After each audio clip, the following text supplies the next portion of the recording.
Hello, everyone. Welcome to today's APA live event.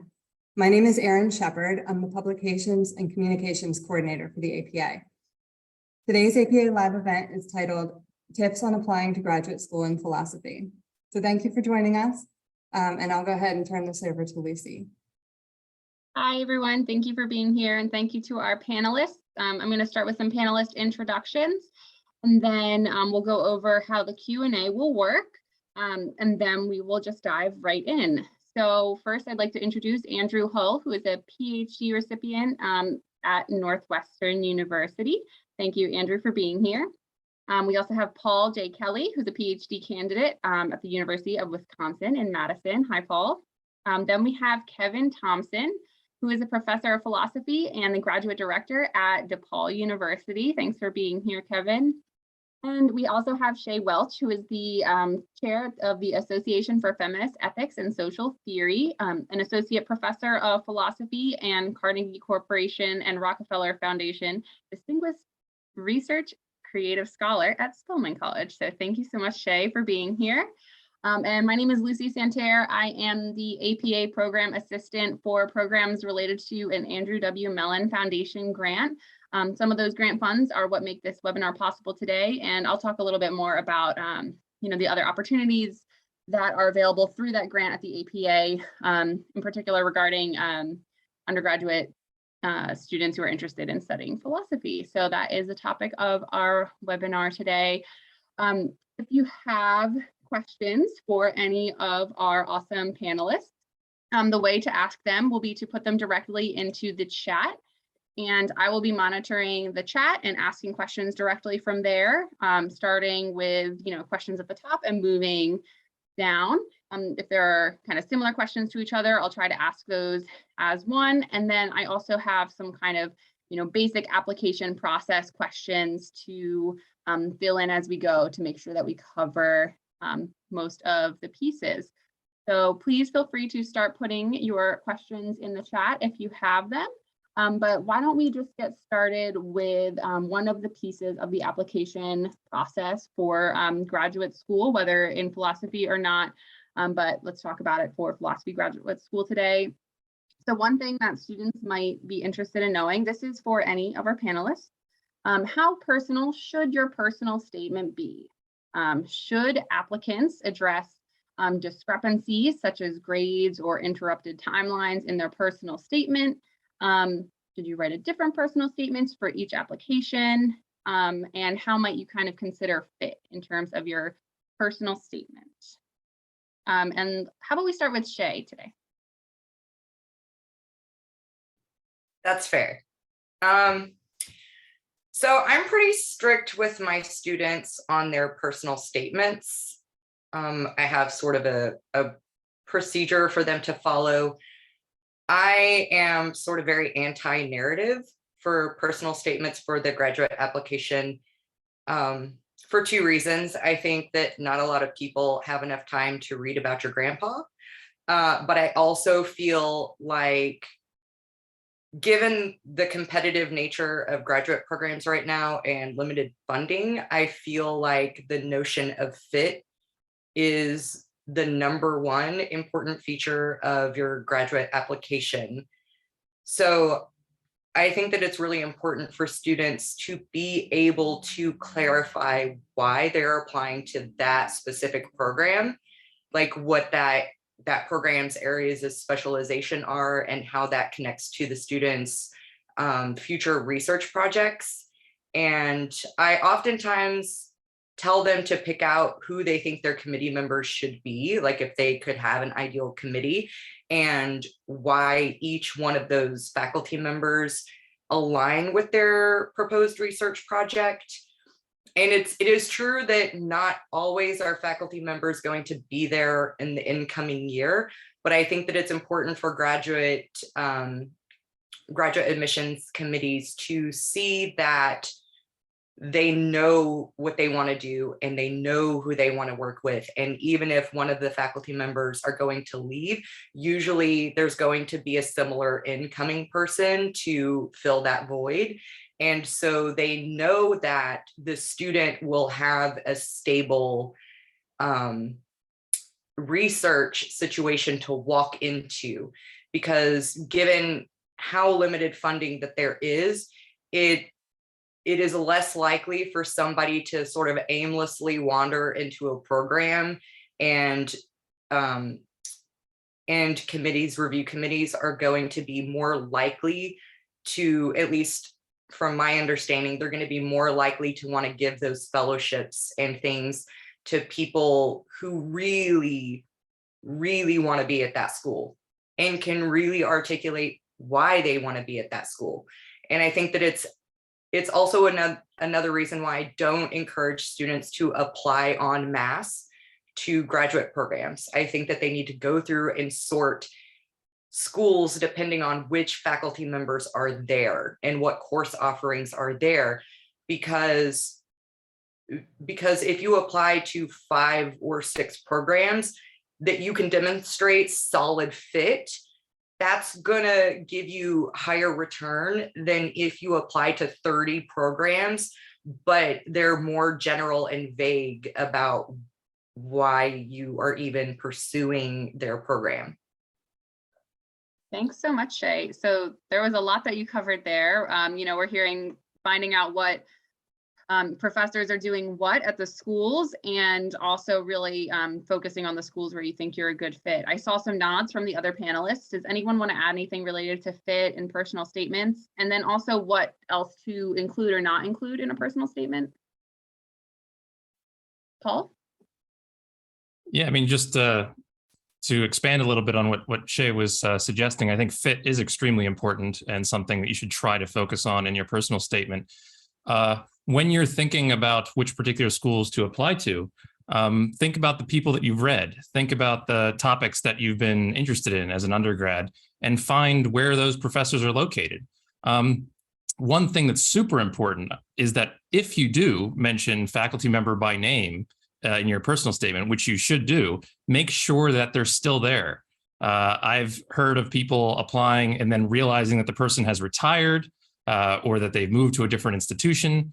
And so make sure that the people that you're specifically planning on working with at the school that you hope to be accepted to are still going to be there while you're there at the school.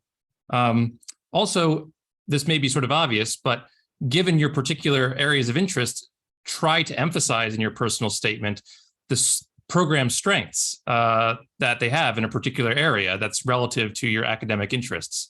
So even if, for whatever reason, as Shay mentioned, the particular person that you mention is no longer there or has retired, if the program itself has strengths in that particular area, they probably have multiple faculty, or if that person retires, are very likely to hire other people in that particular subdiscipline going forward.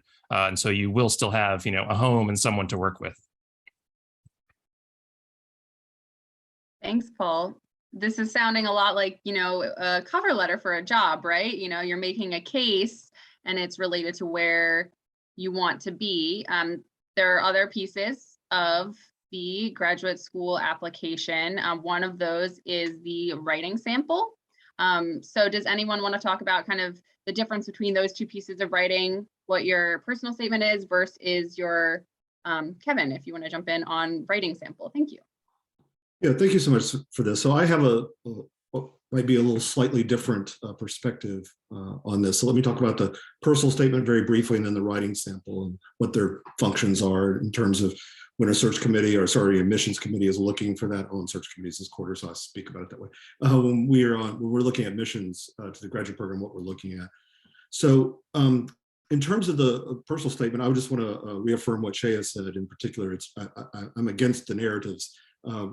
We get 150 applications for 5 spots. We don't have time to read everybody's story about their grandpa, as wonderful as grandpa is. So please, that's not the purpose. The purpose of a personal statement, how personal it should be really, is to tell us about what your philosophical interests are as you have them right now. And then to show us, so give us some sense of how you believe those match up with the strengths of the department you're applying to. That's really the purpose. That's the main thing. And you can do that in a variety of different ways, but that's the core purpose of it. And I would just add a couple more things about that, then I'll move on to the writing sample. And that is this. In the personal statement, length is significant for the reasons we just talked about. It's 150 in our case. We're not unusual. This is true of most programs. So we need it to be shorter. So I always tell my undergraduates when they're applying to grad school, if you can keep it to 1 page, single space, fantastic.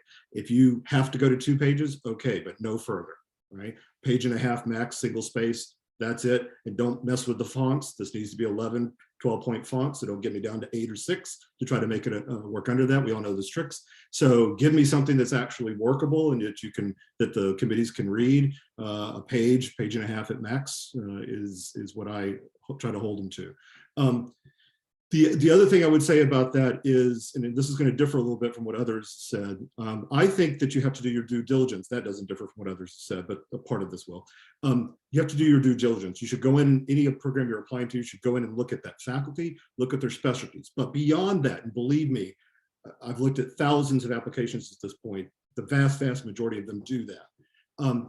But beyond that, and really the key beyond that, is go look at their archive of courses. Look at what they're regularly teaching in their graduate program. You can have an amazing researcher who never teaches in the graduate program, right? Listed on the faculty. You can have someone who teaches all the time and never published. There's all sorts of combinations of this. You need to see what the program actually looks like and where it's headed. So look at where it's been, look at the faculty who taught those classes over the last, I would say do a sample the last 5 to 7, 8 years. That's a good sampling of it. Try to go back. Most departments have some kind of course archive, repository of syllabi or course descriptions that you can look at. I would go peruse through those. That's how you find out if the strengths they talk about on the website are actually reflected in the program. So you want to do that. And here's where I differ a little bit with other people. I've looked at many of these at this point. And what we tend to call on our side, name checking actually doesn't help, right? So saying I'd love to study with X, Y, and Z at this particular university is all well and good, but we're not a European university. You're not coming to this program to study with 3 people. You're coming to study with the program as a whole. So all those faculty want to know that you're there to study with all of them. So one of the tricks, and this is difficult, I'm not saying it's easy, but you have to pull off is you have to say, I'm interested in these things deeply. I want to explore them and go further and deeper, but I also want to be broadened in my education. That's what I expect grad school to do to me, is push me deeper about the things I'm interested in and also give me a broader context, things I haven't thought about at all as an undergraduate that I need to investigate and explore in all sorts of new ways.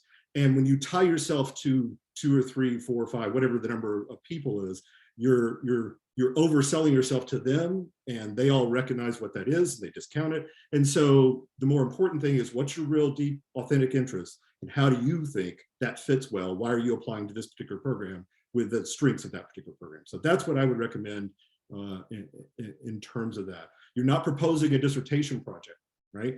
Dissertation projects come up 2 or 3 years down the road. They don't come up in the first year. They shouldn't come up in the first year, in my view. So keep yourself open, give yourself the importance, the things that are important to you, and then talk about how that particular program meets up with this. Then briefly about the writing sample. I have seen all varieties of this, but the point of the writing sample from a admissions committee's perspective is to see, can this person write philosophically? One thing that graduate school cannot do is teach you to write philosophically. They can't tell you what a thesis is for a philosophical paper, and they can't instruct you about how to write a philosophical paper prosecuting that thesis. Whatever your discipline is, whatever your interests are, whatever your approach may be, that's just not what grad school is there to do. We're there to take that ability, which should have already been crafted, either through a major or double major, something like that, in an undergraduate field, in philosophy as an undergraduate major. We're there to take that and enhance that. So what you want to do in that paper is it does not matter what the paper is on, right? I get asked this question all the time. Given your interest, given the interest of your program, should I submit this paper or that paper? I always tell students, submit us your best philosophical writing sample that you have. I don't care what it's on. We all know how to read those papers. And what we're looking for is not, are you brilliant on Bertrand Russell, or are you brilliant on Hegel or whatever else? We're looking for, can you actually write philosophically? Because if you can do that, then we can, as graduate program, do our job, which is to challenge you and take you deeper with being able to write like that and more sophisticatedly write about these issues. That's what we can do. One more word about the writing sample, and I know this sounds trivial, but it's really important. Send us 12 to 15 pages. Do not send us 50. right? I've had many times where people have said, well, my best writing sample is my undergraduate senior thesis, and it's 50 pages long. I'm submitting the whole damn thing because you don't have to mail them anymore. You can upload them so people feel like they can do that. That is a mistake, right? That's not how they're used. You should be aware of that. We're not going to read all 50 pages. We don't have time, right? So what you want to send us is something that's more manageable, and more manageable means 12 to 15 pages max. It's double spaced here, 10, 12-point font, whatever it needs to be, but that's what we're looking for. That's a usable writing sample.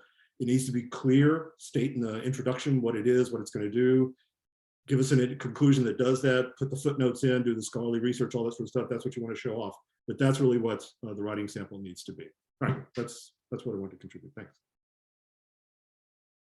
Thanks, Kevin. So that was a lot, and it was helpful to hear a transition of two of the different pieces of the application. So we heard about the personal statement and the due diligence that is necessary in creating that shorter piece of writing about why a school is the right fit. And we've heard a little bit about the personal statement, or sorry, the writing sample, which is really showing your writing potential. Do any of our other panelists want to talk a bit about the writing sample? Andrew, thanks. Great, thank you. And I, in a lot of ways, I just want to kind of reiterate a good amount of what Kevin said, and just add like maybe a little bit of practical advice in terms of sort of drafting this, or when it comes to revising the writing sample before you send it off. And I think this probably holds true as well, like when you eventually end up applying for jobs, which is that the committee, whoever they are, like they have tons of writing samples in which they have to go through, and they only have so much time that they can spend on that. And even on just those 12 pages, they only have so much time.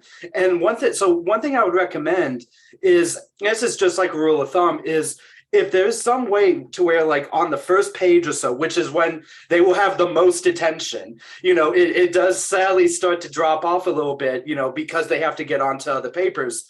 But if you're able to provide in that first page, maybe the second page, you're able to really provide very concretely, your thesis and the main points of your argument and stuff like that. That will be really helpful, I think, for the reader, whoever they might be. So that way they aren't like, okay, I'm on page 4. Where's like the real course of this argument going to be going? By putting it in the first couple pages, you'll make sure you'll be much more likely that that reader will get the full gist of your argument and with their full attention. So I think that might be a little bit helpful, is if you can do that within the first couple pages, and ideally the first page, it'll make you really stand out, I think, in some ways. Yeah, I received that advice from my committee when I was first applying also for jobs as well. They said, it's the similar thing. You only have so much time. And so the first 2 pages or so are really critical.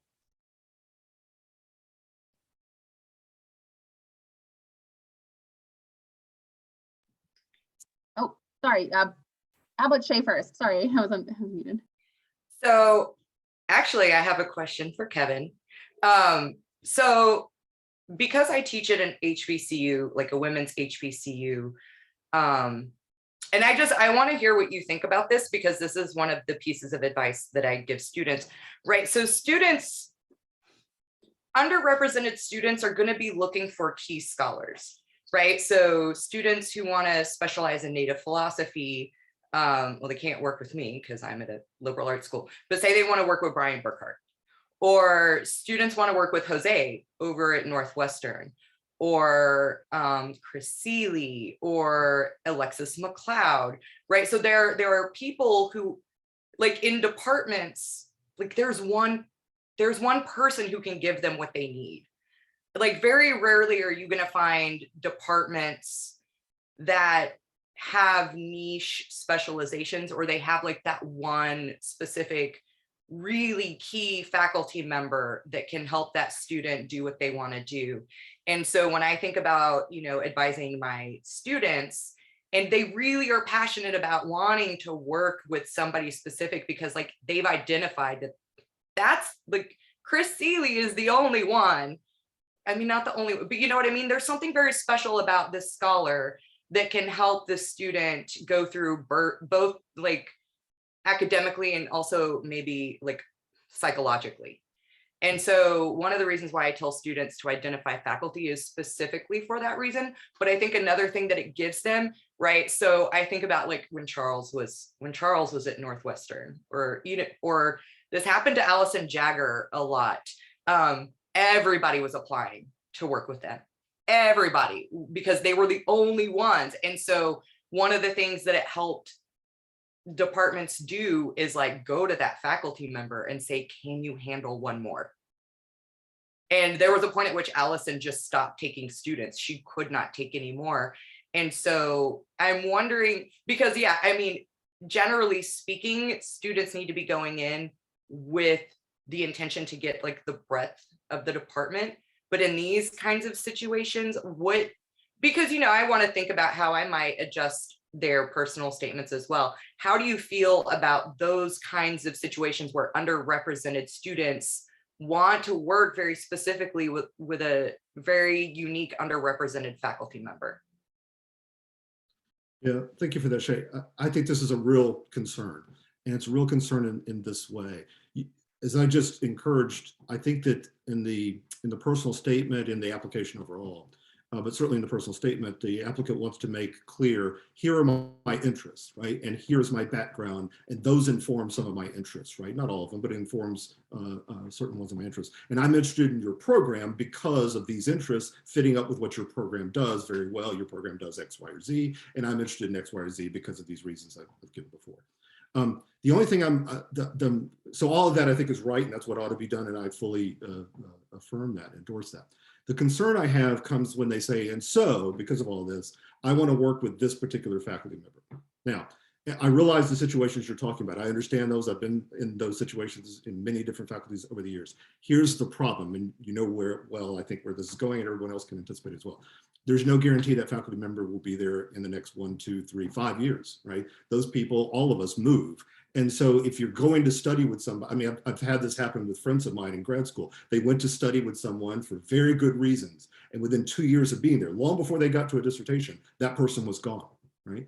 So you've got to express you've got to make the due diligence work such that you look at the program and say, okay, what I need out of this program is X, Y, and Z. Now, I'm really interested in X, but the Y and the Z are there as well. Is it enough, right?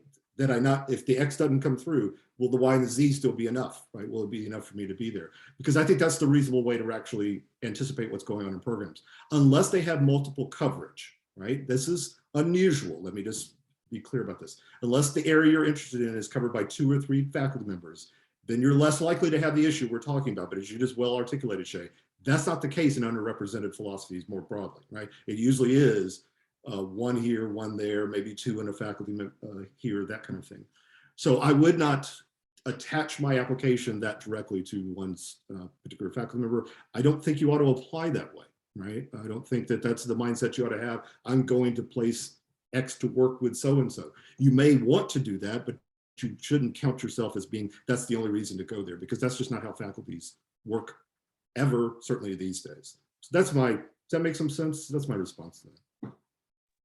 Thanks, Kevin and Shay, for bringing a lot of nuance to that. I think it's important that we dove a little deeper there because, you know, there's no one size fits all, right, with any of these applications.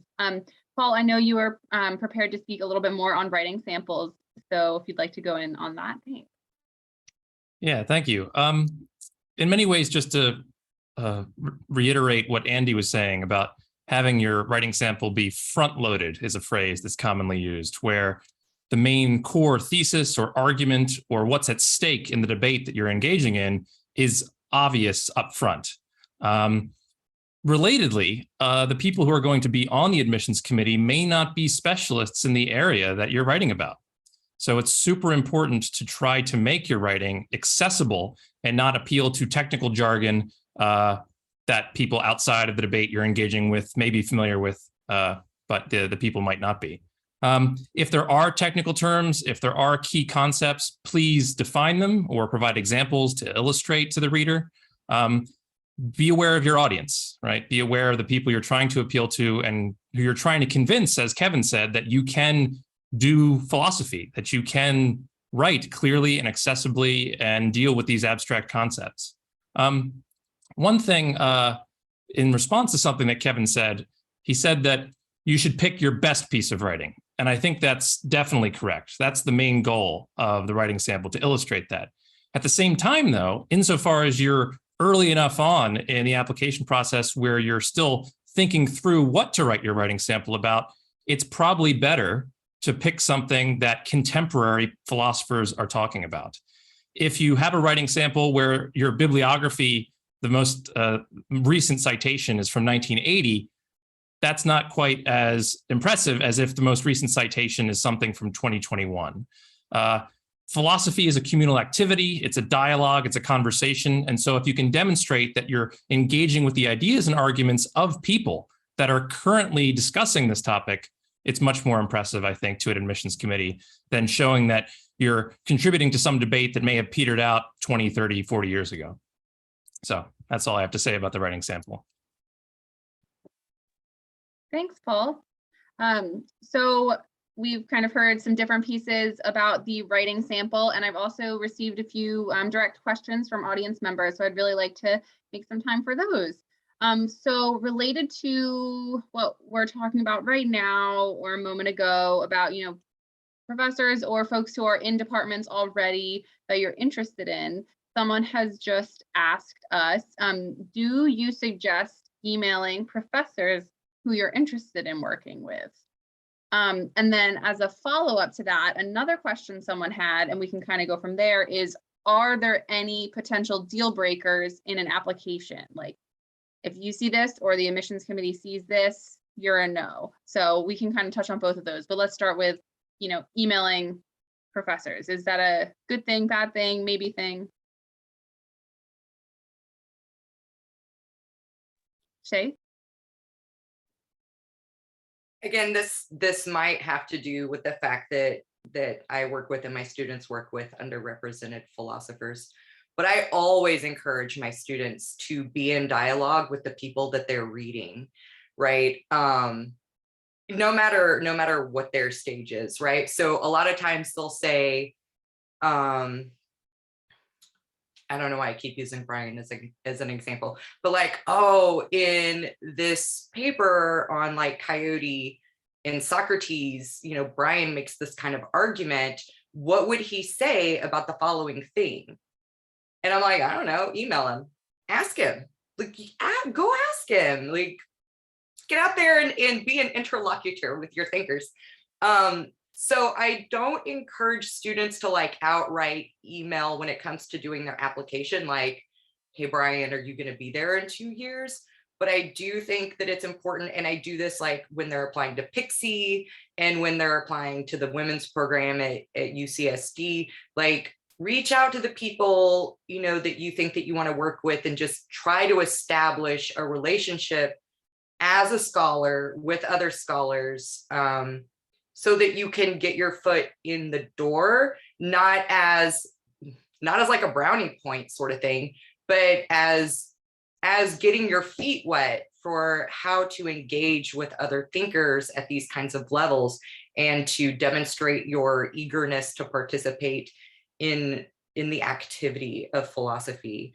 But I don't think it's like, I'll specifically tell them if they're like, oh, I want to apply to this school, should I email them? And then I'll be like, nay, like that puts you in an awkward position to look like you're trying to get brownie points, or to look like you're putting yourself in their face. Shay, I think you've made some really important distinctions here between, you know, what sounds more like career-oriented networking, right? You're getting your feet wet, as you said, in professional philosophy, versus, you know, reaching out to a department, which I know graduate school is not employment, but it's I mean, in the same way as, you know, other things, but yeah, getting those brownie points might not be the route. So hopefully that answers that person's question. So reaching out to professors depends on the case. Are there any kind of deal breakers, like definitely don't do this, you know, if you're opening up the application as an admissions committee member, you know, is there anything to really look out for in any category, things that folks might want to avoid? I know that's a hard question, but if anyone has any thoughts about that. Paul, and then Andrew. So I'm just a PhD candidate. I've never been involved in an admissions committee.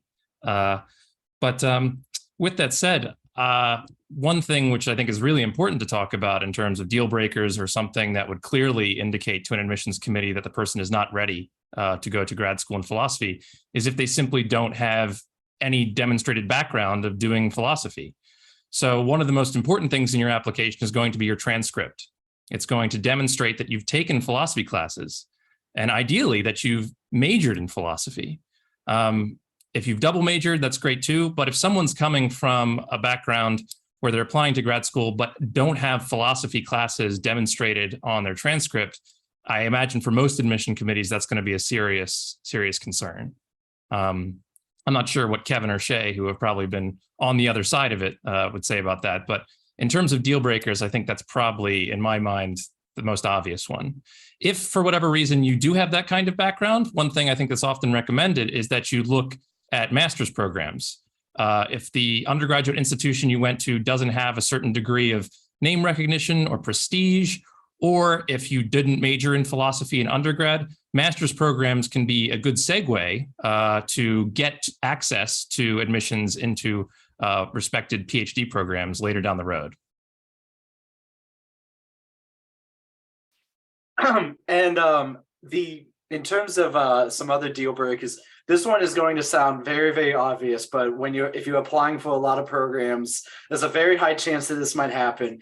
When you're writing your personal statement, you're probably going to reuse some of the paragraphs and stuff like that, which is very natural.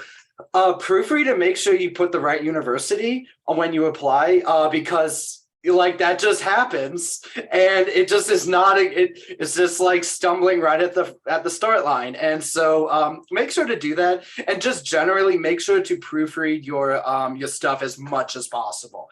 Again, this is meant to be putting your very best foot forward, trying to show how good of a student you are, how good of a potential scholar you are in a very short time. So, the university one is like really, really easy one, but like make sure to do other proofreading too. The other thing, and yeah, I think probably they would, I would imagine, and again, yeah, I'll be interested to see what Shay and Kevin say on this with the philosophic background. I think that's probably generally true. I think there's maybe some examples of certain majors such that it can translate pretty well. Specifically, I'm sort of especially thinking of like ancient philosophy. If you did your major in classics, for instance, it is, I do know some people who, got into PhD programs and who initially did do their major in classics, but that's because their specific the specialty in philosophy just works very, very well. So I think like there was special cases, but maybe those cases kind of prove the rule then. And so that's what I'd probably say. Yeah. Yeah, so I'll just chime in here about a couple of things. First, about contacting faculty members. Absolutely. I think undergraduates are reticent to do this. They absolutely ought to contact faculty at other programs, particularly ones they're reading. Exactly that. I agree with Shay 100% about that. And just ask them the questions they have when they read their stuff. I don't know a faculty member. I literally don't know a faculty member who isn't delighted when somebody asked them a question about a piece they thought never got read by anybody other than maybe the second readers or the peer reviewed people on the journals they were publishing in. So I know for a fact all faculty members are delighted by that. There is a line you can cross, right? And that line, Shay pointed to it. That line is when you start asking them, okay, would you support me for entrance into your PhD program? That's the awkward position. Don't do it. You do that, you've just about killed the whole relationship. So that's the line. Don't cross it. We all on this side know it. We all know, we're all worried when we get the random email. Is that what this is headed towards? But if you ask us a question just purely of scholarly interest or just interest on topics, philosophical discussion, we're all there. Some of us will reply, some of us won't. That's true, right? But still ask the question, see those who reply to you. I have an undergraduate right now who sent emails to several philosophers in philosophy of mind, got back replies from a lot of them. Doesn't mean he'll go to those doctoral programs, but it does mean he's established those networks and conversations that he learned was enriched. We all were by those. So that's the first thing.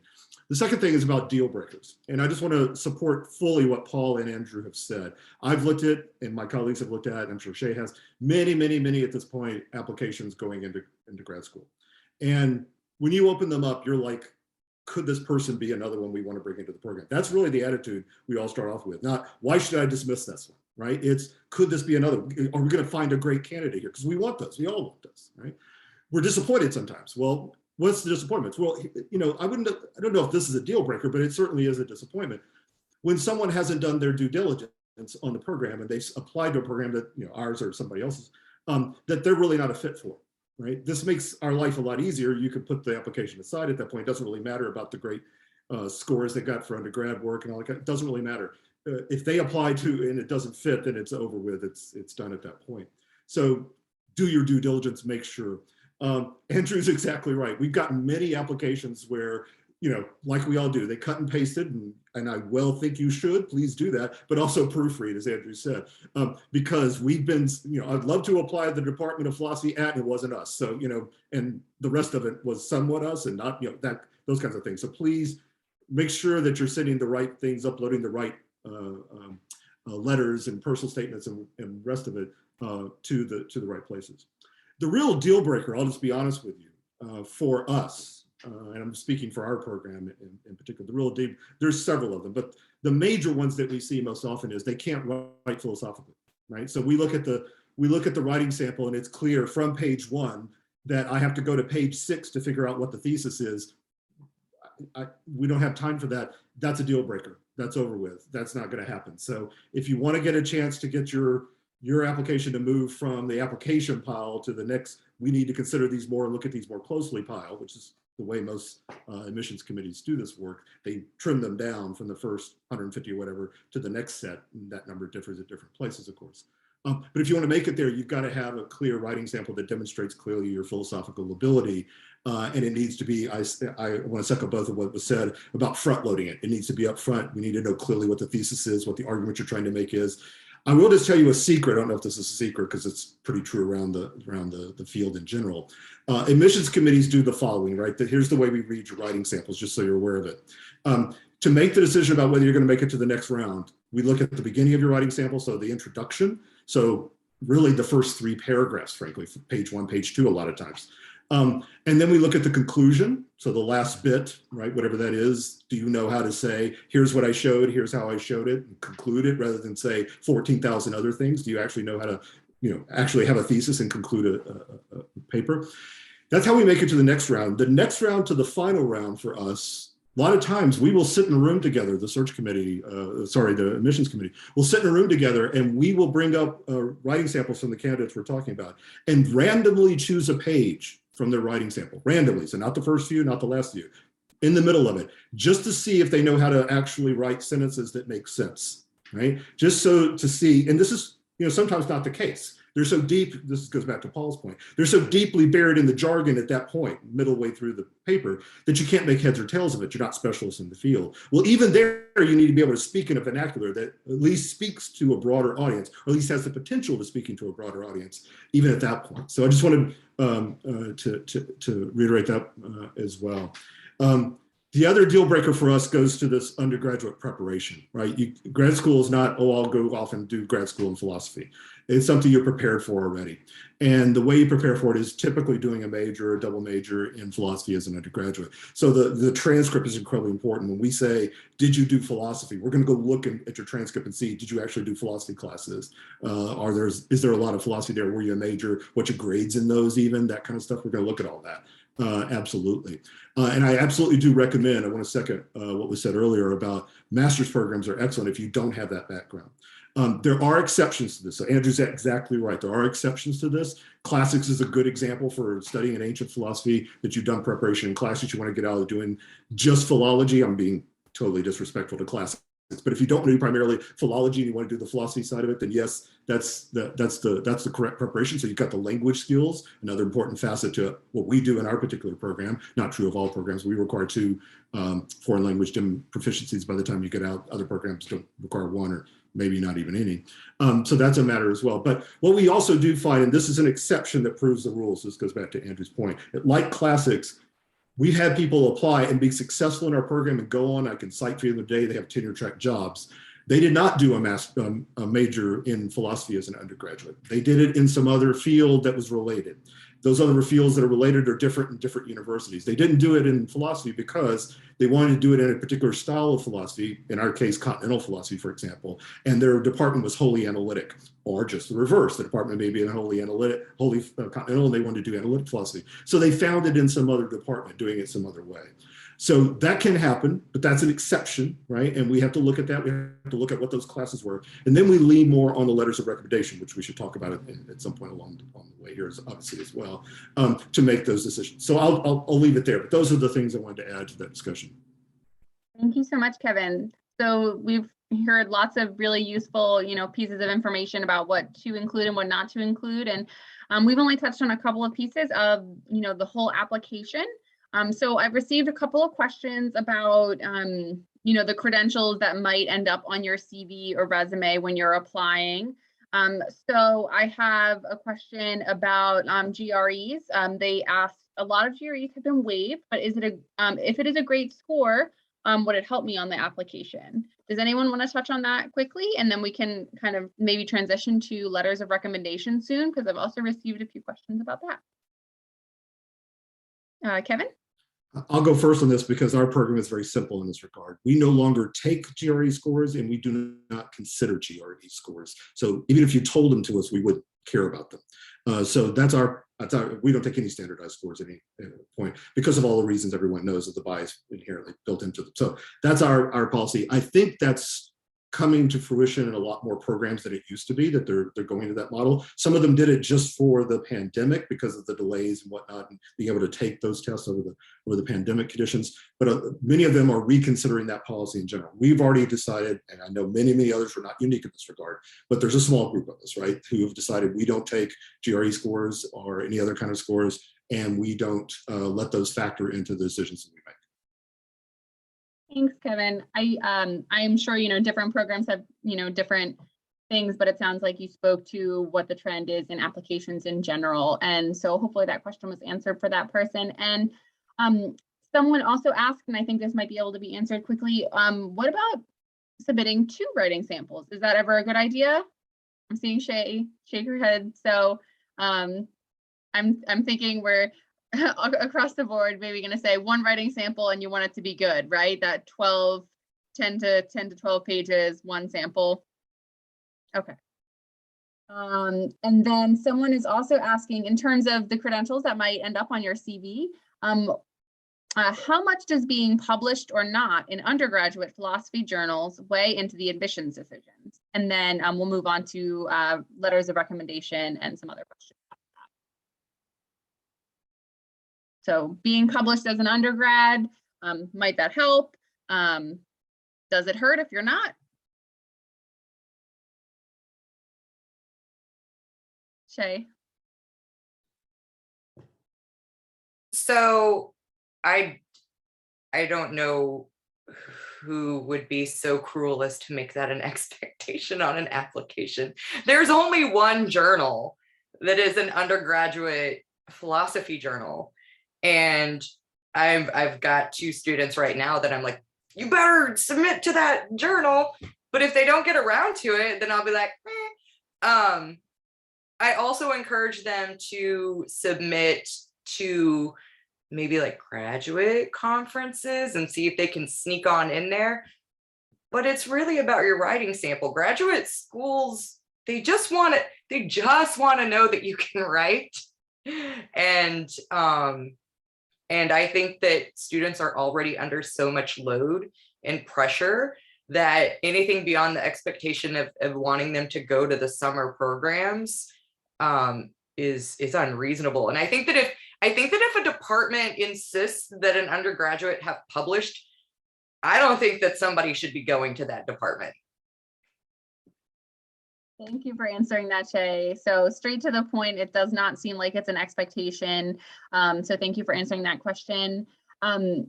So there are some other pieces of the application. One of those, which is huge, and we'll probably spend a little bit of time talking about that, is the letters of recommendation that are usually required. So we've had one or two specific questions. One of them is, do my recommenders need to be specializing in philosophy or specializing in the type of philosophy that I'm interested in studying? Those are two questions that I'm going to. So where can your letter of recommendation writers come from? Do they have to be philosophy professors? And further, do they ought to be professors in the type of philosophy that you'd like to study? Any thoughts? Paul? Yeah, I mean, Kevin and Shay can correct me if this is wrong, but I think it's pretty important, if not essential, that your letters of recommendation come from philosophers. Ideally, people that you've taken classes with, people who can say encouraging things about your ability to do philosophy, and that can speak to your promising ability to continue to do philosophy at the graduate level. So if Shay and Kevin think that that's wrong, I'd like to hear their thoughts, but my general sense is that that's the case. Whether or not the person needs to be a specialist in your own particular area of interest, I don't think that that's absolutely essential. But someone who can speak to your ability to do philosophy generally is, I think, pretty important. I just want to add, I fully agree with everything Paul just said there. That's exactly right.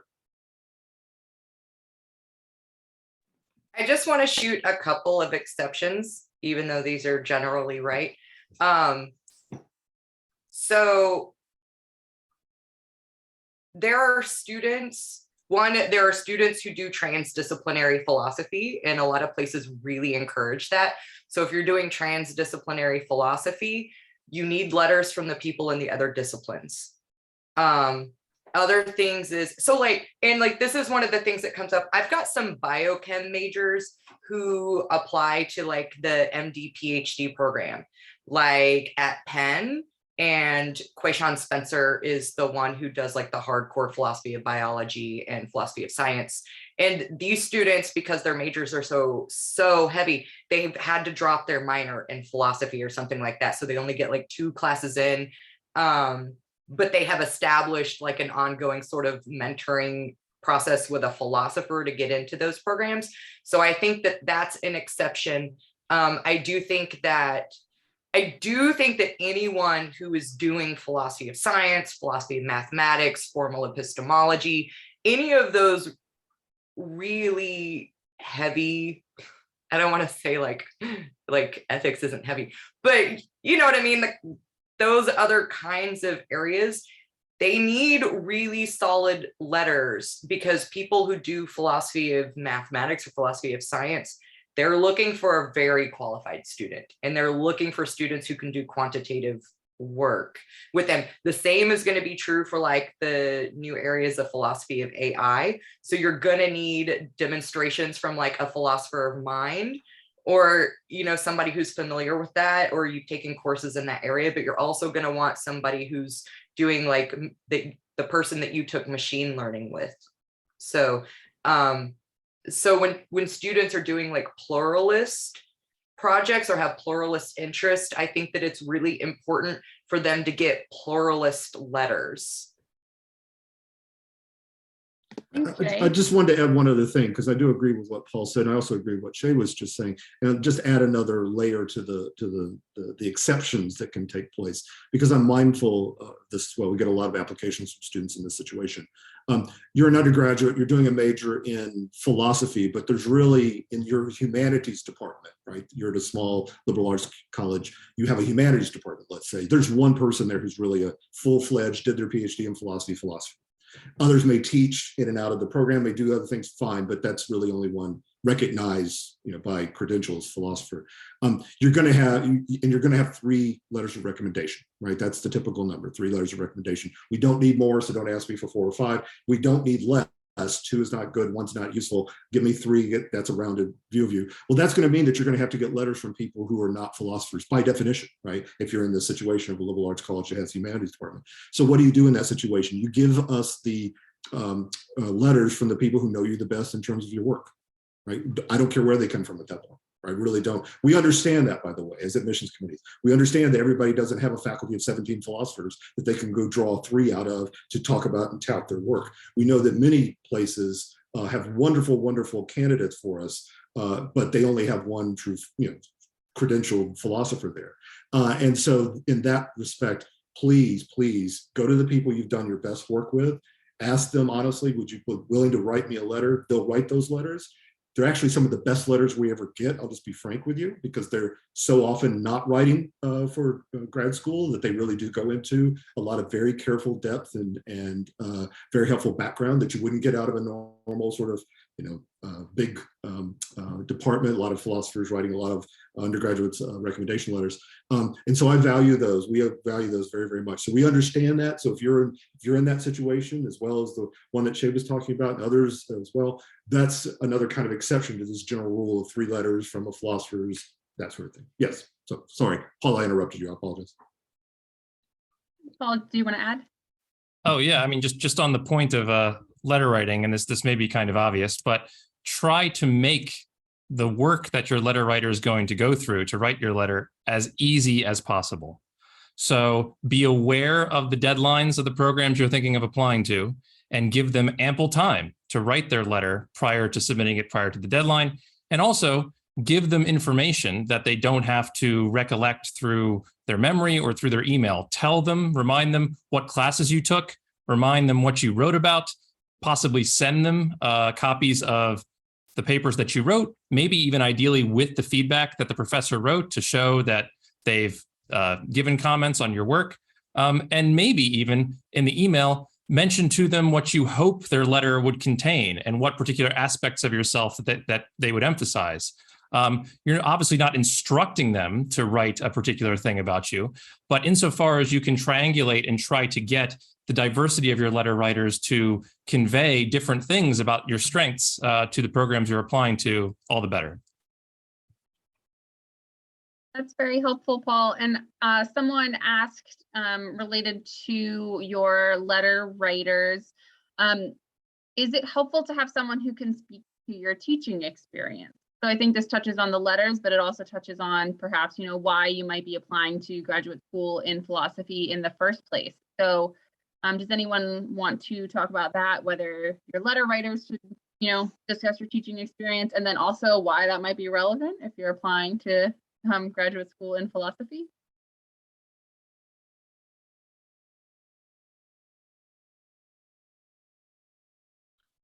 I'll just speak to that. I think I can do so fairly briefly. This goes back to a comment that was made by Shay, but I've heard echoed in others as well.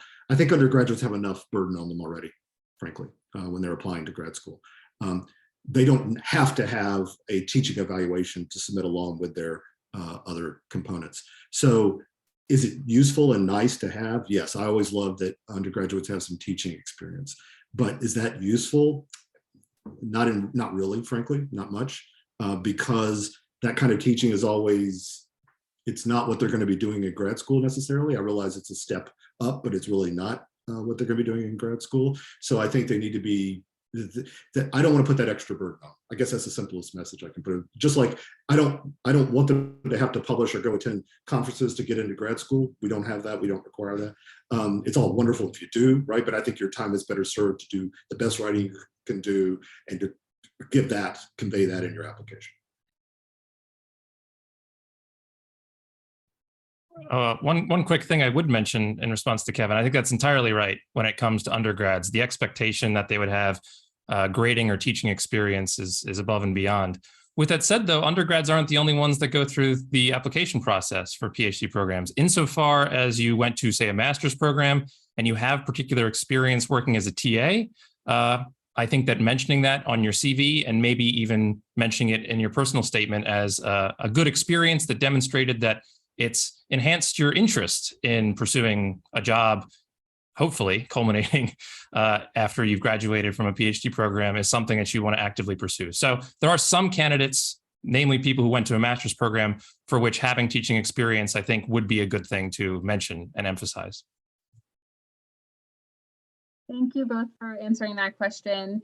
And we have another question from an audience member, which is a little bit closer to sort of an earlier discussion around fit and applying and picking schools. What suggestions do you have for finding programs that specialize in things similar to your own philosophical interest?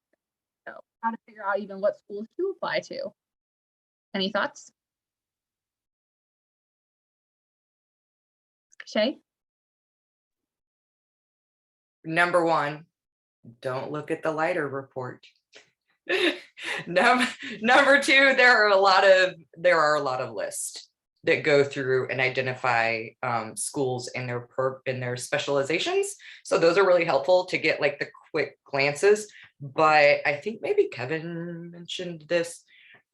Find the people that you're reading. Like if you want to go to graduate school because you've read these kinds of things, start pulling all of your authors that you use to write your research papers and figure out where they're at. And then not specifically for them, right? But to see what kind of department are they in and what this department has to offer, because there are a gazillion programs, right? So you have to have a starting point. And so one of the best places is your bibliography. And then the other one are these lists that they have. And then asking your professors, right? Because if your professors are people who are out on the conference circuit, then they're going to know other professors or other departments and who's doing what. So I've seen departments change specializations that haven't been reflected recently on the list, so that when I talk to my student, I'm like, they're not doing that anymore, right? Or you can redirect them to somebody who knows. So I think Kevin just keeps saying the right word, due diligence. You gotta work. You gotta work for this. It's not an easy thing to do. Like, it's not like, no offense, it's not like applying to law school. You don't just like write a thing and then shove it into a system and then something comes back out, right? You have to really search to see where you fit in and who can give you what you need, because it's a reciprocal relationship. You've got to be bringing something to the table, so they need to see that your interests are going to help the department, advance in unique ways. And then you need to be able to get from them what you need to be able to like go out into the world and be a brilliant philosopher. So you got to do the work. Paul? So I think the question that was posed was how one would go about finding departments that specialize or have strengths in the particular interest of the applicant. And with that in mind, I don't think the Leiter Report, the Philosophical Gourmet Rankings, is a bad place to start. It breaks down programs by areas of specialization. Now, granted, the Leiter Rankings are very explicit that they only measure prestige within the discipline of people who are surveyed. And there's been recent good empirical work by Carolyn Dicey Jennings, if people want to look into it, that shows that prestige doesn't necessarily directly correlate with placement. And there's a lot of programs that are actually unranked on the basis of the Leiter Philosophical Gourmet Rankings that have exceptionally good placement in terms of finding people work in a diversity of positions of tenure track and teaching and research. But with that said, when you're looking into programs and you're starting from no information at all, I think the Leiter Rankings will break down the strengths of particular departments. And so select your particular area of interest, and it'll give you a list of 5, 6, 7 different programs that you can then look further into when you're doing your research. So I think that the Philosophical Gourmet Rankings are maligned and are seen as sort of biased and slanted towards a particular kind of like Western analytic kind of philosophical perspective, but it is a resource that I think that applicants should make use of.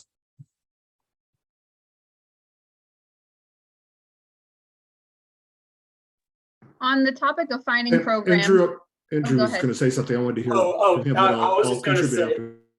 Yeah, I was just going to say, I think the overall ranking that they do is not especially valuable, but the specialty ones, I will admit, like, that's partially, it did provide me at least a little bit of a springboard. Like when I was like, okay, what are the good, like, what are some ancient philosophy programs that are like pretty good? And I looked through them, and they were ones that did have happily, oftentimes 2, 3, professors. And you know, that was helpful. I applied to others, so do not just use that as the only thing. Do not do that. But it is a bit of a springboard. Like, think of it like as, I don't know, like Wikipedia is nice because it's a little bit of a springboard, but you wouldn't cite it. You know, like the PGR's specialty rankings are nice, but like that's one source. That's just one thing. Yeah.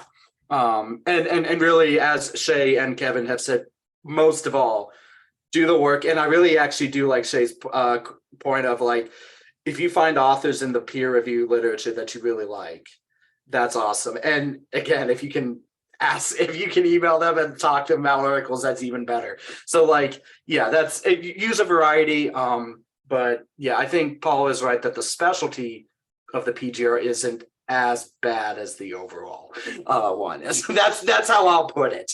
Yeah. Right.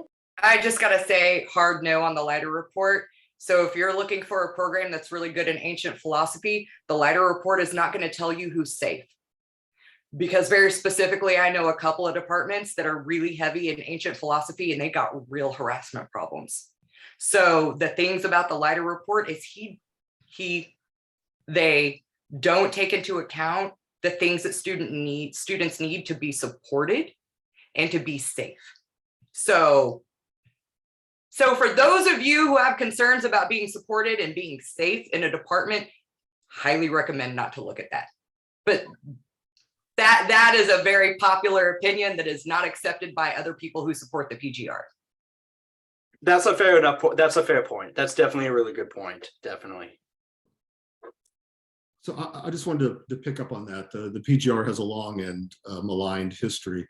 I share that view of it as being maligned for good reason. So it was the Leiter report. It's no longer the Leiter report. It's Philosophical Gourmet Report for a reason. Leiter is, as I understand it, retracted himself because of the controversy he brought on the report itself. I would say that report's in transition and trying to get more expansive in terms of its committees that do the evaluations of various specialties even, and that's in transition as well. I'll be glad to see where it's at in 2 or 3 years, maybe. It's not there yet. So, you know, let's see. I'm speaking as a specialist in 2 fields, right? One of my fields is German idealism, which shows up on that rankings, and also 20th century French philosophy, which shows up on those rankings as well in different kind of formulations.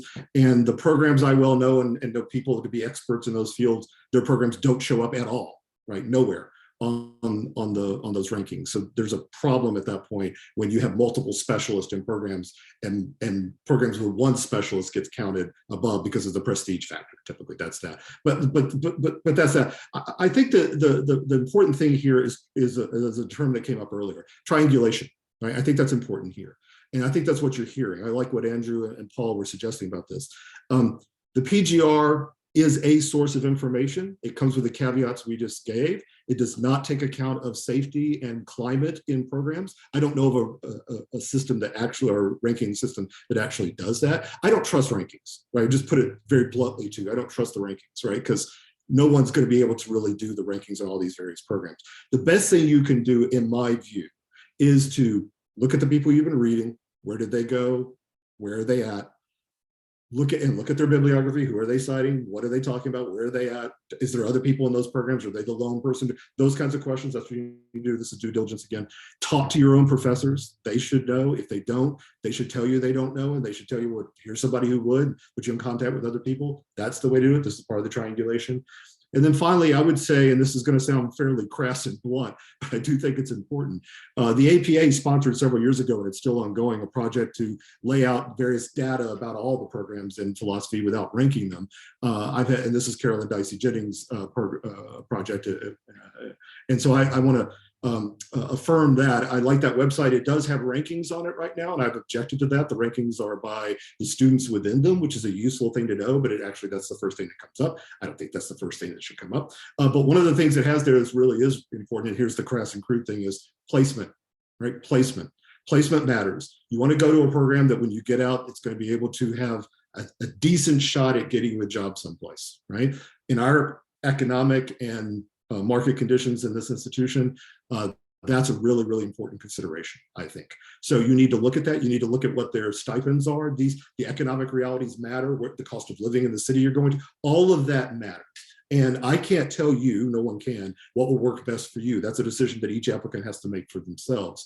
But I do know those things are important, and particularly that placement rate is important, that you look at that before you enter a program. So at least you go into the program clear about that. And we can talk more about how those placement rates are generated if you'd like, but for the moment, that's the important thing. Among the various things you need to know, this is also something you need to look at and triangulate between all of this. Okay, I'm sorry, it takes so long. Don't be sorry. I think that was all very helpful information, and there's so many different, things that we could dive into. So we're an hour into this webinar, and we've had, a couple of questions that we haven't touched on. But one thing that I think is worth spending some time talking about, and we're kind of already touching on that. I know, Andrew, you just shared in the chat, and I'll just read this out, and then maybe we can dive in further related to climate and picking a school. So whether you have been accepted to a couple of schools and you're deciding, or you're trying to decide where to put your energy into applying, fit in terms of what you want to study is one thing, but fit in terms of the environment and the experience you'll be having at that school is just as important for your mental health and stuff, right? So I think that spending some time to talk about that is really key.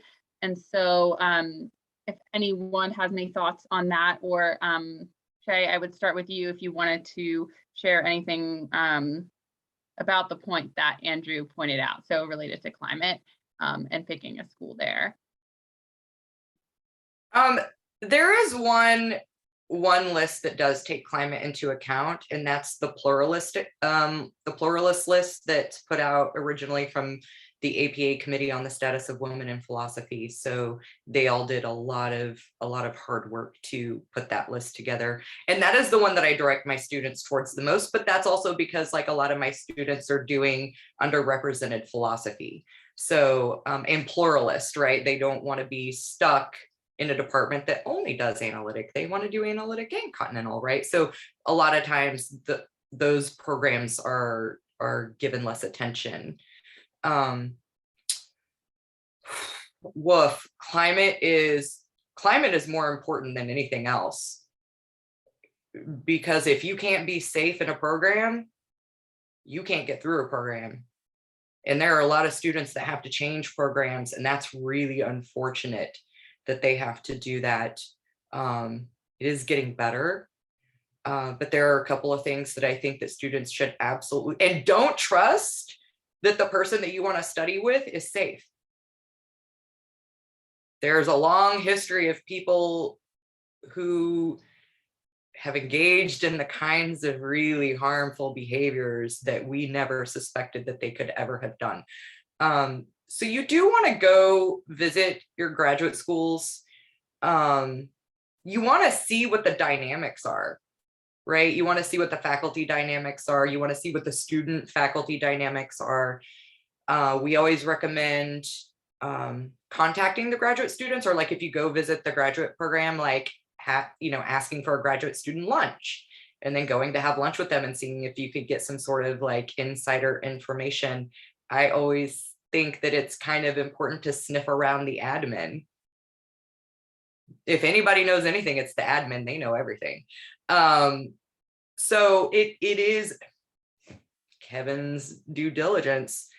You can't just walk into any program and think that that's the end of the story, because there's so much more that goes into spending 7 years of your life with a group of people that without good guidance you couldn't possibly anticipate. And so you need to be thinking about what it's like to be in a marriage with somebody, or join a family, for a really long amount of time. It's a heartbreaking problem, but it's really important for students applying to graduate school to know about how to check for safety. Thank you, Shay. So as you said, doing the research in terms of the experience you'll have might take just as much time as doing the research in, what you're going to be studying. I know a lot of our panelists have had experience mentoring students through the application process.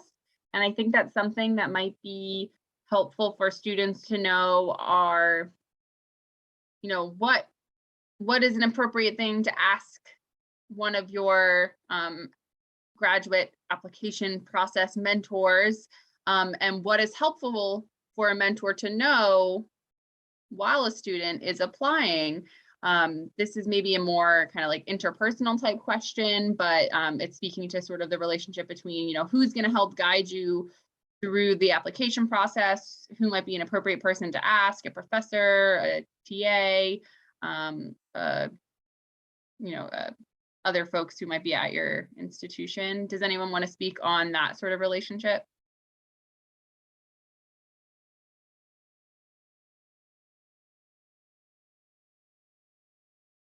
Paul?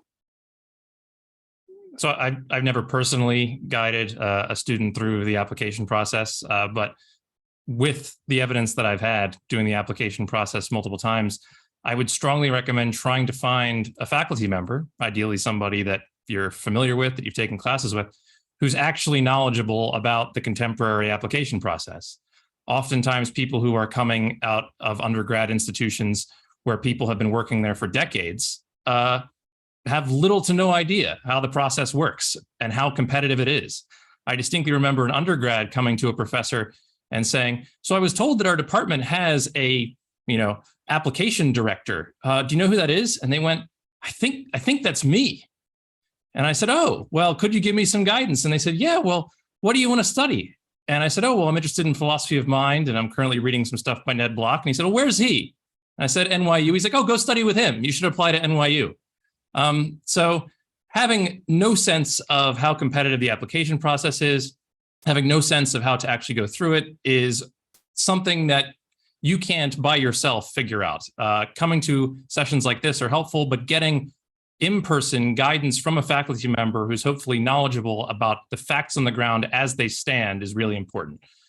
So find someone who ideally is fairly young in the profession, is familiar with the contemporary landscape, and can give you guidance.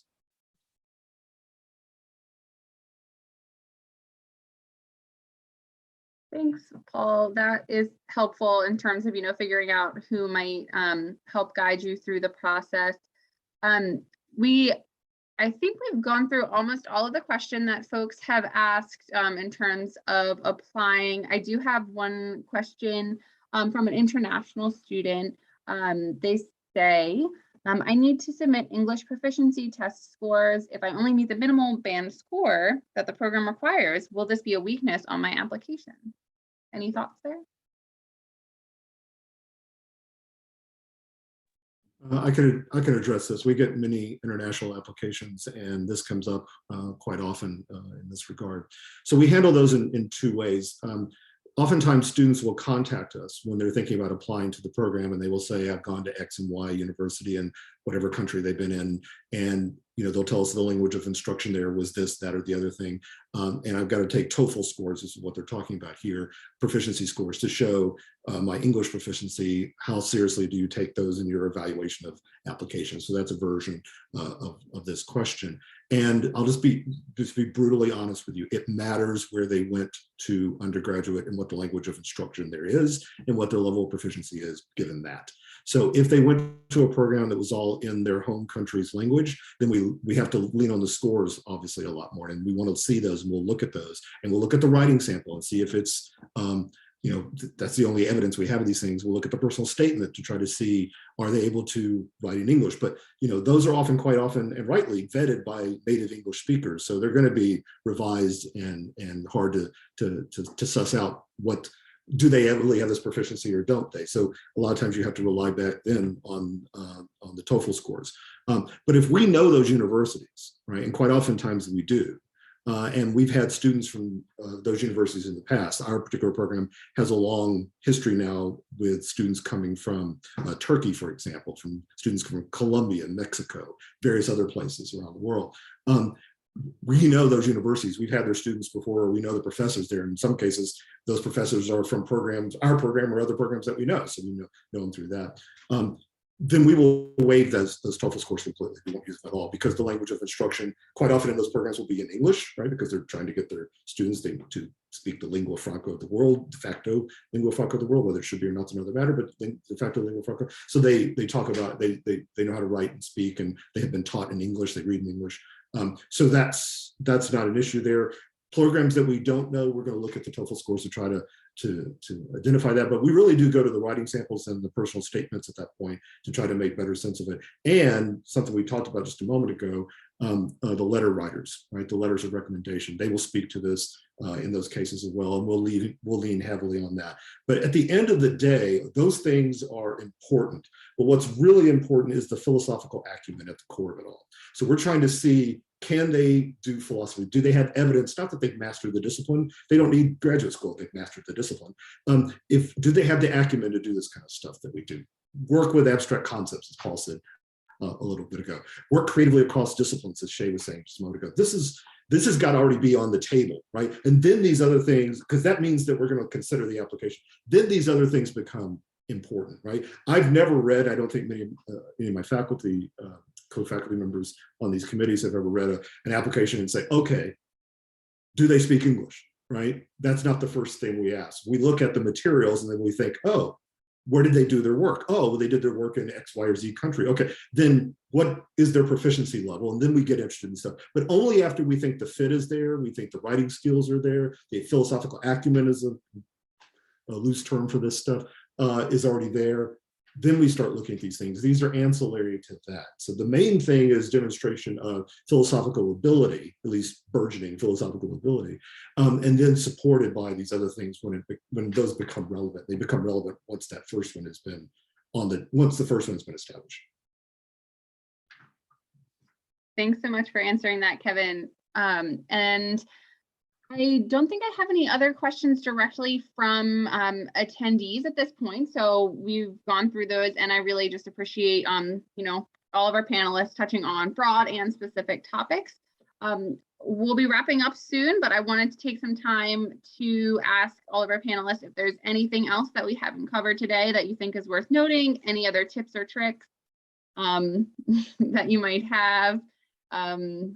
Maybe perhaps regarding like getting your pieces organized for the application process, like from a logistical standpoint, and how to keep everything in order. We talked about how making sure the school mentioned in your personal statement is very important. Don't get that wrong. But what about getting pieces in on time, or when might you hear back after applying?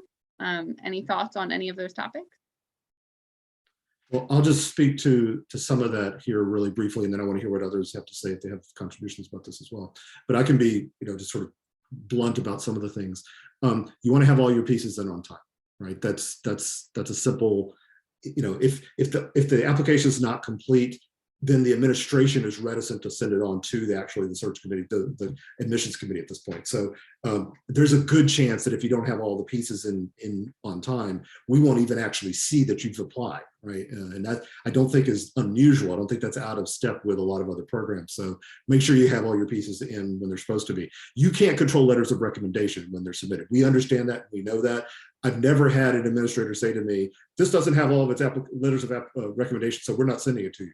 They ask me, do you want me to send it on if it's got everything else? They know this as well. I think that's typical. I don't think we're unusual in that regard. So please make sure all the stuff you have responsibility for, make sure all that gets in. And then, about the letter writers, I will just say, Paul's exactly right. Give them a package of stuff. I think Andrew said this as well. Give them a package of stuff. Let them know about what you're doing, what you've done with them, so that they write the best letter possible. Give them the deadlines. Remind them of the deadlines. I'll just say, as a faculty member, I forget deadlines all the time. Things get down in my inbox. I love it when a student contacts me and says, this is due tomorrow. And I'll say, I forgot that. And I will get on it and make sure that it's in time. So please, you may think of it as badgering, and I don't want to contact the faculty members. That'll get me on the wrong side of them. Actually not. They want to write good letters for you. They wouldn't have agreed to do so if they didn't. So make sure that they have that opportunity by reminding them gently. You don't need to get on to them. You're not their parent, but do remind them that to get the letter in. And then about when can you expect to hear? This is always the problematic thing. Let's just be honest about this. So you're going to put in an application sometime in early. Our deadline is January something, like the first week of January, very early. Some are later, some are earlier than that even. But you're not going to get a final determination letter out of most programs until the date of decision has passed. And the date of decision is April 15th, right? So you're going to submit in January and you're not actually going to hear a decision in many cases until then, because they don't know what the class is going to be until then. Now, that's the formal deadline that everybody has to meet. Before that, of course, the short list of people who are being invited to campus and being, offered fellowships, they'll get a determination long before that. We do ours in February, so they'll get letters from us fairly quickly in early February. Other programs work on a different timetable. Please be aware of that. We're on the quarter system. That's a weird thing. Most are on the semester system, so they do it somewhat later. We all understand that and know that. So that's part of it. And if you're on a short list, you'll probably get a letter. You'll get a letter out of me, certainly, that tells you I'm inviting some people on campus. You're on the wait list in this case, and we'll move you up. Please let us know if you hear, from other programs you want to take their positions at other programs. All that comes into play. That's happening for us in February and March, right? But there's a whole lot of people that are waiting out there, and they send me emails, rightly so, wanting to know, well, what is my status? And I will tell them they are not being brought to campus. They're not on the wait list, but they are still in contention, because they are. Until April 15th, when we're going to say, here's our actual deadline for people we had to have, and everyone else is going to be told no, right? And just one last little bit, I'm sorry to take so long with this, but one last little bit about being told no. And I know this is going to be extremely hard to believe, but it's absolutely true. Being told no is not a reflection on your personal value. I know we all feel it that way. We've all been there. We all know being rejected feels horrible. And I'm not trying to take that. I can't take that away. Right? But I can tell you, having done this many, many times, that it's really not an evaluation of your personal value, even your personal worth and value in graduate school. A lot of times, in our case, I'm sure this is true in most places, it's the fit problem, right? It really is. It came down to fit. And so when they tell you no, they're not saying you shouldn't be in grad school. They are not saying that. They are saying you don't fit in our particular graduate program. That's what they're saying. That's a very different thing. That's a very different thing. So you need to hear what your applications, what the decisions are about your particular application. And if you get denied everywhere you apply, first apply more places next time is one rule of thumb you can use there. But the second thing would be apply to the places you already applied to. Right? I know for a fact in our program that students applied 2 and 3 times before they got in some cases. Right? It's just what happens, right? Some years they didn't have the best application they could have had. The next year they did, right? They had a much better one, and therefore they got accepted that year. We've had people make it to the wait list, and then they, decided not to go, and they came back and applied the next year, and they got in because they, they merited it. So please don't take those rejections, which they are, as decisions about the fact that you shouldn't be in grad school. If you applied 2 and 3 years and you get rejected from every program possible, then probably they're telling you something like that. But don't make that decision for the process. Let the process go forward, apply to a reasonable amount of places where you really do have a reasonable sense that you fit as best you can tell, in all the kinds of, the triangulated ways we were talking about. And then once you hear back, don't send the letter, because I get this all the time, and I'm sure others do as well. Don't say, well, why? Why did you not pick me? Because that's a long process of a story, and it's different every year. Just accept that that's the decision for that year. And then when you go back next time, think about, what did I make the mistake in? What did I do here? As best you can see, and go forward again with your advisor, with your others, helping you along making that decision. Okay, I'm sorry to take so long. Thanks so much, Kevin. Paul, I saw your hand, and then Shay and Andrew will allow some closing thoughts as well, because we want to hear from you all one last time. Yeah, so I just want to reiterate Kevin's point that you should have all the components of your application in. And often what that means, given the varying deadlines of the programs you're going to be looking at, is you need to start early. Very likely something will go wrong, something that you may not even predict. I remember one year when I was doing applications, they all went through fine, except for one that said that the date that was printed on my electronic copy of my transcript was too far in the past, and I needed to get a new copy printed immediately and overnighted to the school. So that was something that just wasn't an issue at any of the programs except for this one. And if I didn't have, say, the week time to get the thing printed very quickly and get it through the mail, my application wouldn't have been complete. So start early, make sure that all the components are complete and are at the schools that you're applying to by the deadline. In relation to something else that Kevin said, that if you get rejected, it shouldn't necessarily dissuade you from trying again. I think that's right. I also think, though, that it's not the worst thing in the world if you do get completely shut out and you're considering doing applications again, which is a long, drawn-out process, to ask the programs the particular reasons why. I've gone through the application process multiple times, and when I've asked programs, more often than not, they say, we don't give specific details of the reasons why. But sometimes I've gotten replies from people saying, well, this particular aspect of your writing sample seemed very weak, or, oh, we had reason to think that you weren't a good fit given these types of considerations, and so on. And so if you're planning on doing the application process again, I think it's not the worst thing in the world to ask for some information back from the programs. The worst that can happen is they tell you no, which is totally understandable, but it's just more information that you can have for your next go round. So I'll leave it at that. Thanks, Paul. Andrew or Shay, do you have any final concluding thoughts? Give you each a minute if you want it. Shay? Yeah, so this may not matter to anybody here, because I feel like if you've got this link to this webinar, you might not be in this situation. But lots of people, such as myself, end up at undergraduate schools where there's no support, there's no help, there's no information, there's nothing. There are no resources, there's no Mellon Mays program, there's no liberal arts one-on-one mentoring. There's nothing. Like, I went to a commuter school. I didn't even know that there was such a thing as graduate school until I graduated. I didn't know that you could grow up and be a philosopher. I did not know that that was a real thing that you could do. If you are at a school with no resources, and if you don't have faculty members that either will, like, even if you're at Harvard, maybe like everybody's too busy for you, right? Find ways to look for help, right? So like, if you just don't have any help and you need some help, put out a call, put out a flag, email Amy at the APA, put up an email on the Feast listserv, send out an SOS to somebody and just say, I want this more than anything else and I have no help. Can somebody help me? Somebody will help you. Somebody will step up and be like, maybe I can't be the one to help guide your application process, but I can put you in touch with somebody who can. Or like, here's a team of graduate students that can help you figure things out, because like, I'm pre-tenure. A lot of times a lack of resources can frustrate people and leave them to think that they just can't do it, or like it's not for them, or they're not good enough to go, or nobody cares. People care.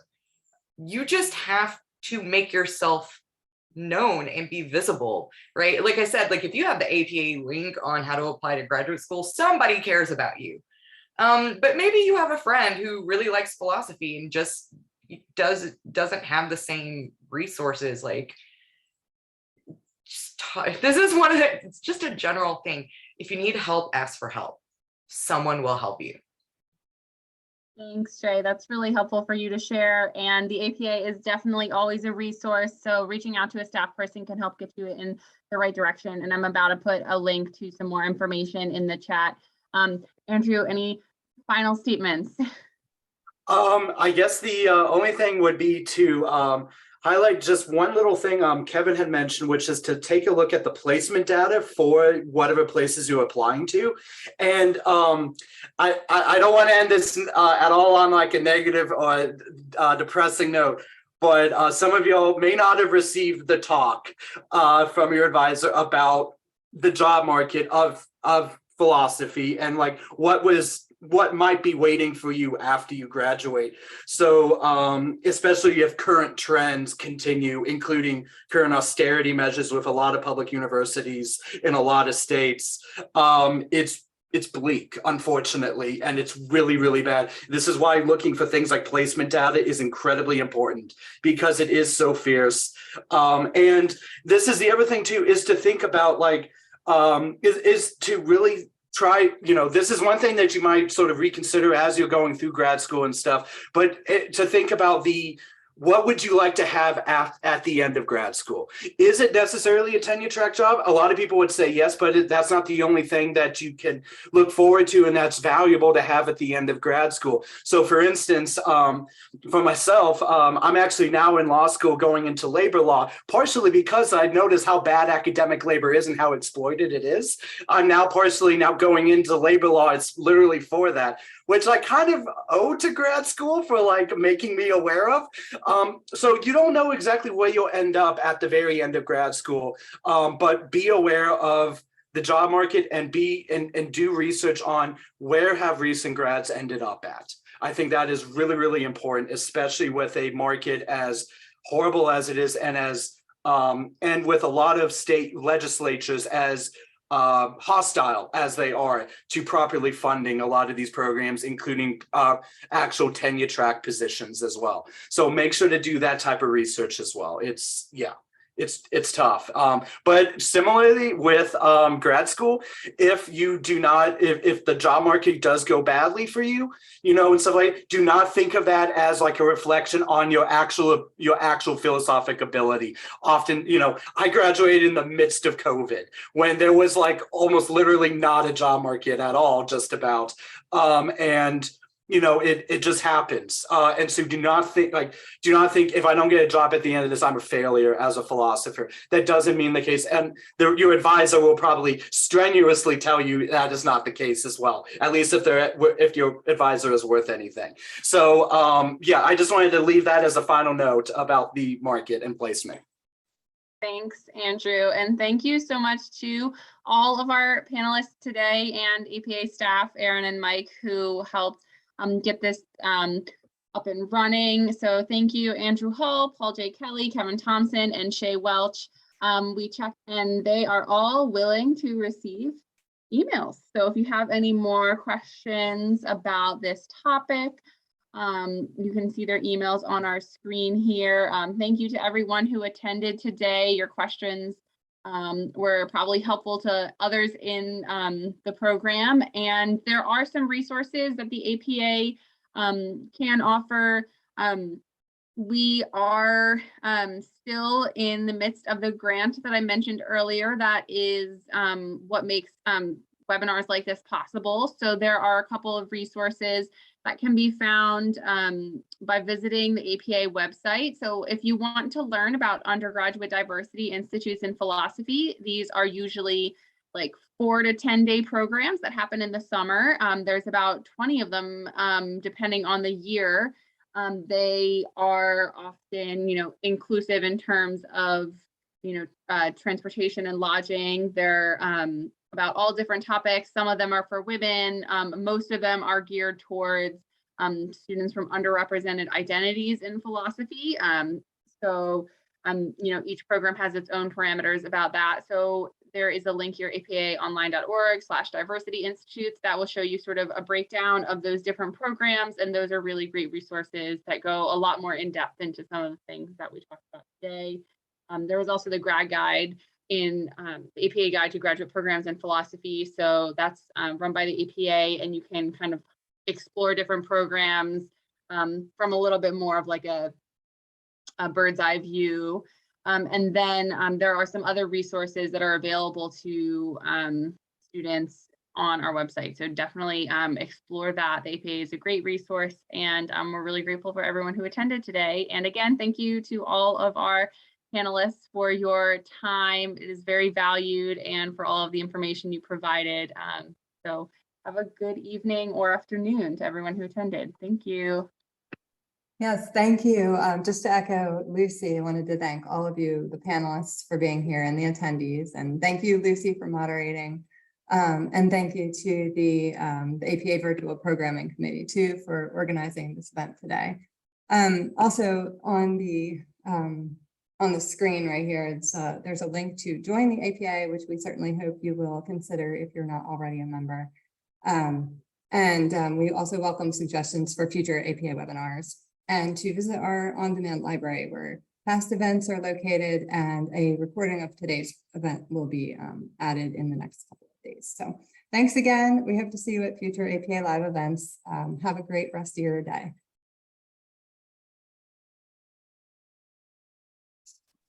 Thank you all.